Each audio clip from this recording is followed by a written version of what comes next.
اللہم صلی علی سیدنا محمد وعلی آل سیدنا محمد وبارک وسلم۔ الصلاۃ والسلام علیک یا سیدی یا رسول اللہ وعلی آلہ وصحبہ یا حبیب اللہ۔ اللہم صلی علی سیدنا مولانا محمد وعلی آل سیدنا مولانا محمد وبارک وسلم۔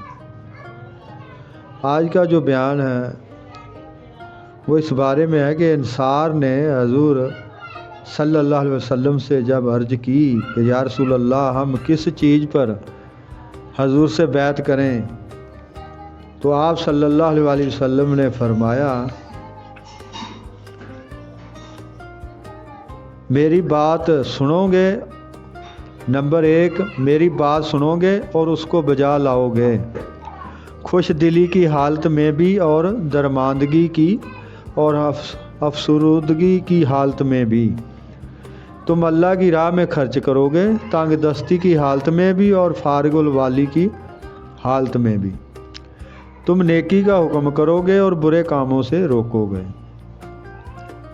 اللہ پاک کے لیے گفتگو کرو گے اور کسی ملامت کرنے والے کی ملامت کی پرواہ نہیں کرو گے، نیز اس بات پر کہ جب میں تمہارے پاس جسرب آؤں تو تم میری مدد کرو گے اور ہر اس چیز سے میرا دفاع کرو گے جس سے تم اپنی جانوں، اپنی بیویوں اور اپنے بچوں کا دفاع کرتے ہو۔ اگر تم اس بیعت کو نبھاؤ گے تو اللہ پاک تمہیں جنت عطا فرمائے گا۔ جابر بن عبداللہ فرماتے ہیں کہ ہم سب بیعت کرنے کے لیے اٹھ کھڑے ہوئے، اتنے میں اسد بن زرارہ جو میرے علاوہ تمام قافلہ والوں سے کم سن تھے، انہوں نے حضور کا دست مبارک تھام لیا اور ہمیں کہنے لگے اے اہل جسرب، بیعت کرنے میں جلدی نہ کرو، پہلے میری بات سنو۔ ہم نے اپنی سواریوں کے کلیجوں کو اس لیے درماندہ کیا ہے کہ ہمارا ایمان ہے کہ حضور پاک صلی اللہ علیہ وسلم اللہ کے رسول ہیں۔ آج تم انہیں نکال کر اپنے ساتھ لے جا رہے ہو، جانتے ہو اس کا کیا نتیجہ نکلے گا؟ سارے اہل عرب سے تمہارا تعلق ٹوٹ جائے گا، تمہارے سرداروں کو قتل کیا جائے گا اور تلواریں تمہارے جسموں کو چبا کر رکھ دیں گی۔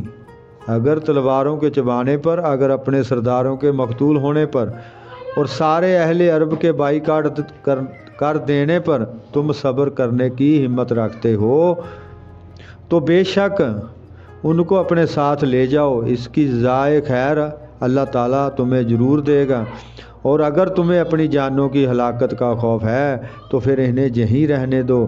آج تمہارا ان سے الگ ہو جانا بہتر ہے اور تمہارا یہ عذر اللہ پاک کی جناب میں قابل قبول ہوگا۔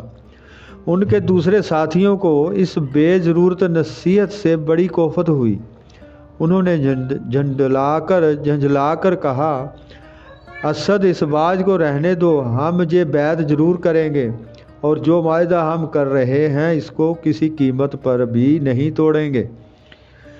چنانچہ سب نے ایک ایک کر کے سرکار دو عالم سید دو جہاں حضرت محمد مصطفیٰ صلی اللہ علیہ وسلم کے دست مبارک پر ہاتھ رکھ کر بیعت کی۔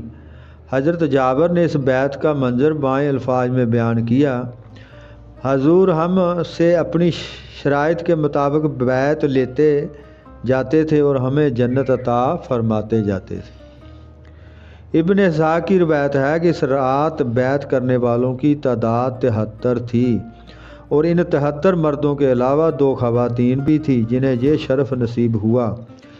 ایک کا نام ام عمارہ نصیبہ بنت کعب تھا جو قبیلہ بنی مازن بن نزار سے تعلق رکھتی تھی، اور دوسری کا نام اسما بنت عمرو بن عدی تھا جو بنی سلمہ کے خاندان سے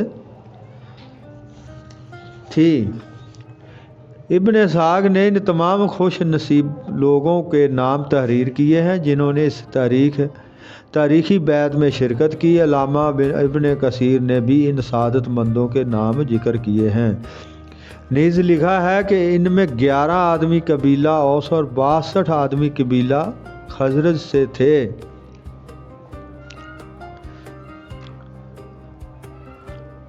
میں اپنے رب کے لیے تم سے یہ شرط منوانا چاہتا ہوں کہ تم اس کی عبادت کرو گے اور کسی کو اس کا شریک نہیں ٹھہراؤ گے، اور اپنے لیے تم سے یہ شرط منوانا چاہتا ہوں کہ تم میرا ہر اس دشمن سے دفاع کرو گے جس سے تم اپنی مستورات اور اولاد کا اور جانوں کا دفاع کرتے ہو۔ یہ تھا آج کا بیان کہ الحمدللہ کہ اللہ پاک نے ہمیں کچھ توفیق عطا فرمائی کہ حضور کائنات کے دو جہاں کے والی بطحا کے شان اقدس میں کچھ الفاظ اللہ پاک نے عطا کیے، یہ خاص رب دی مہربانی ہے۔ تو اللہ تبارک تعالی اپنی رحمت سے مستفید فرمائے۔ اللہ پاک حامی و ناصر و